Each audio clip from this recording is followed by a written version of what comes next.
Hello, everybody, and welcome back to Mad Sports Radio. Martino Puccio, Matt Lasella alongside you.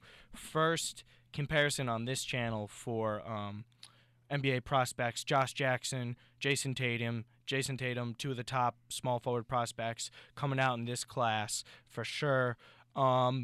Obviously, two different players for sure. He's kind of been more of a point forward. I know he plays with two of the best guards in the country, probably best backcourt in the country. Bit more athletic and Yeah, for sure. Oh, definitely more athletic. Different explosive. skill set for sure, but we're just going to go with it because they're similar positions. Yeah, And similar even spot back in in the high draft. school, yeah, they're going to be selected around in the same area. And back in high school, too, they were kind of, not rivals, but they were the two number one small forwards coming out, and they were highly regarded. So anyways, we're going to start with Josh Jackson. Josh Jackson, besides Lonzo Ball, I'd say definitely the best freshman in the country. For sure. I love Markel Fultz. We've talked about Markel Fultz a bunch, but for sure, most polished, best team right now that's winning the most. Josh Jackson at Kansas. He's been an improved shooter lately. He's definitely hitting more threes. Yeah. Scouts are still a little skeptical about it. Kevin O'Connor is a good guy to follow on the Ringer for everyone listening now. He's great at the draft analysis. Or even look at Draft Express. They like how they've tweaked his shot, but they just don't know if it's going to be falling at that same percentage. But regardless, it's something to look forward to. He can get to the basket, very athletic, can defend multiple positions. Great passer. He's had a couple Very of good great passer. passes that he just like wow. When they beat Baylor away, he made that defensive play. Yeah. I don't know if you were watching that game. Yep. And you're just like wow, like his effort, his It's there. motor is going to carry over very well to the NBA. So it makes a difference And- between guys and- being good and guys being great. and- is the intangibles, you know? Forget about the ceiling. Sometimes it's something that's very important is their floor. And he has a high floor. Yeah. Yeah. Worst case scenario, Josh Jackson is going to be a great utility player. Right. I think his floor is he's going to be a rich man's Michael Kidd Gilchrist. Yeah. Yeah. I mean, because you could base off, this is why when guys come out of the draft, and you look especially for defenders because it is way easier to teach a player an offensive game than a defensive game. If they Develop come- it. if Jimmy they- Butler. Yeah, absolutely. That's a perfect example. If they come out of school and are already a plus defender, makes your life a whole lot Can't easier. teach motor. Right, which is why the progression Jimmy Butler's had is Tremendous. impressive. And you see, Michael Kidd Gilchrist didn't really develop how he. And kind his of shot did was it, more and difficult. it Even was a lot Marcus more Smart, too. difficult. You could throw Right. out another great defender Right. coming out. So for Jackson coming out already a good defender is a huge plus. Yep. And like you said, the comparison with the floor and the ceiling is great because at the very you know what you're worst, getting. you know what you're getting. There's not many uncertainties there. But also, real quick on Jackson before we switch over to Tatum, I think the important thing about Jackson is he's making strides offensively in college, during the Right. college season. He's a quick That's learner. something you really don't see He's a that quick often. learner. Yeah, regardless if scouts think it'll keep up or not, the fact that he's going to have a bunch of summers to fix it. Even the course of the NBA season, we're seeing it now with like some rookies. Brandon Ingram's improving mightily. Jalen Brown He's getting too. the looks now. Now we're in the second half Yeah. of the year. They're like, But and you see yeah. the Knicks, Willie Hernan Gomez, these guys that weren't already, But the stars of their team or whatnot are But getting but Willie the push. Hernan Gomez not on the same level as a prospect as no, Josh Jackson, no. but that's what's so enticing about the kid. And say right now, the draft keeps the order like we were just discussing in our last segment. 1, 2, and 3. Phoenix is probably the perfect spot for him. Right. So Right. so you could play him at the 3 or you play him at the 2 in whatever rotation you want to put him in. If you don't want to start him right away, you can have him coming off the bench. You can be playing with a Brandon Knight, or if TJ Warren doesn't start, you have him playing with Bledsoe and Booker and Chris Absolutely. and Chandler at Absolutely. the 5. Absolutely. So there's definitely a bunch of packages and directions you can go in. So I think he's going to be a good player in the NBA. A good defender and a really good role player at worst. So I think that's the consensus. I mean, on you another tell me. on another scale, it's also what makes Kansas so dangerous is that he's Even in making the these tournament, adjustments. He's making these adjustments mid-season, and they're still winning games. They're not losing a step. And he's saying, only getting better. He's going to Only getting better. He's working on his shot a little bit, and it's not affecting them at all. It's just making them better as a whole.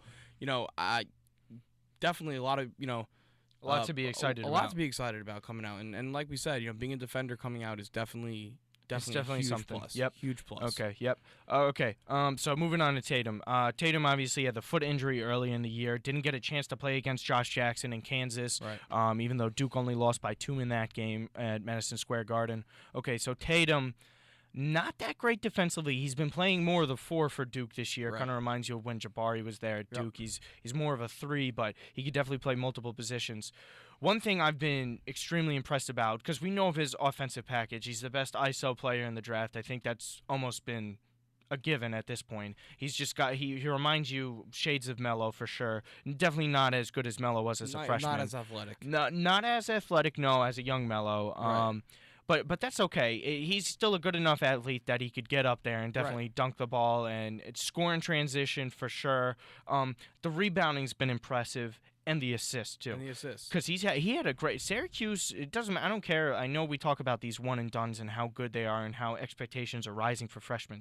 But still, to be a freshman and go into the Carrier Dome at Syracuse and play the way he did, it doesn't matter. Jim Boeheim coached Syracuse team is always going to be a tough team, especially against the zone. Against the zone. Historically, getting the ball inside to somebody that finishes well inside is hard. He played unbelievable. No true point guard on Duke either. Yeah. That's the important thing. I know he had a rough game against Miami. He didn't really make a 3. He was struggling. But the fact that he was improving so much coming off of injury in college really speaks highly about him and just how much he can improve, because you only hear good things about him. You never hear like his motor and his attitude aren't of that in high character. I mean, he goes to Duke. You're going to assume most likely most of the time, unless you get, I mean, Grayson Allen is a totally different story, but most of the time you get guys who come out, they want to play hard that come out of Duke. You can't really, no one really comes to mind when you think of like, oh, this guy doesn't really look like he wants to be out there right now. Right. But going back to Tatum, I think he has the potential to definitely be a perennial all-star. Don't know, his ceiling might just be a TJ Warren kind of score off the bench, but definitely his ceiling, his floor was that of TJ Warren. Yeah, ceiling, we're looking lottery. No, Jeez, we're not looking lottery. My goodness. Ceiling here. No disrespect to ceiling TJ here, Warren. maybe a little lesser version of Melo. And that's okay, because that's not bad. Melo's a Hall of Famer. Melo's a Hall of Famer, one of the greatest scorers ever. Fit in the draft. Here we go. We're obviously keeping the same order. Philly's a great fit. Philly is a great fit because that's what they're missing. You know, they're fine at the big man spot. We know that already. You know, Embiid. Now this whole setback with Embiid's injury, you got to watch it because now they're saying it's the knee and not the foot that's swelling up, and you got Saric. They just made the Noel trade, so definitely play the 4. Guards definitely where they're going in the draft, but they're gonna have multiple picks. And it's a good thing that he's been able to play the 4 too. And Yeah. he hasn't been that horrible on defense. No, I know. I mean, he struggled, no, but but not Okafor. No. Oh gosh, no. Oh man, no. Philly's a good fit. Orlando's there too. Orlando's at 4. a good fit because Orlando is just They no need a identity. scorer. They need no a scorer. identity whatsoever. Alfred Payton is your best player. That's just terrible. Yep. I'd probably say I guess Orlando and Philly are maybe the 2 best. Sacramento, fits. Minnesota. I think Sacramento definitely after Boston, Phoenix, and the Lakers. All those other teams in that range, even the Knicks, the Trailblazers, Mavericks, they could all use Tatum for sure. Yeah. What team do you like out of Orlando, Philly? Really quick to wrap this up. Orlando, Philly, Sacramento, Minnesota, Dallas, and your Knicks. I say Minnesota probably not. Really? I just say I don't. Allows you to keep Wiggins at the 2. It does allow you to keep come Wiggins. off the It does bench. allow you to keep Wiggins at the 2, but it's just not. I don't think another ISO player is exactly what they need. Fair enough. Totally fair. I'd like to see him on the Knicks. I think Knicks really have to go after a guard first. So probably Orlando is where I'd go. I think Orlando or Sixers. I Because think Orlando's definitely got Fournier Orlando's at the got a better 2. roster. I think Fournier Peyton, at the 2, and then they don't really. It's very Aaron very Gordon's muddled. been playing the 4. Yeah, he it's hasn't very, really worked very out that muddled much as a after that. scorer. Right. I think Peyton will definitely thrive with someone who can actually score the ball because Mario Hezonja he's a bust at this point. I think it's totally fair to say. Yep. And Philly too. Philly Right. would be a great spot there.